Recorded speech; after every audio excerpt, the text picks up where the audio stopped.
بسم الله الرحمن الرحيم إن في ذلك لعبرة لمن يخشى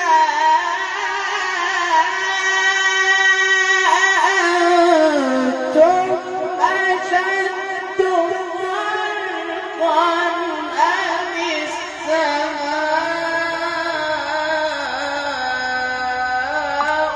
بناها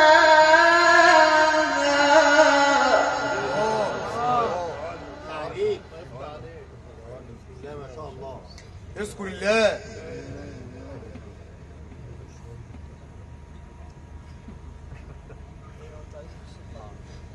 إن في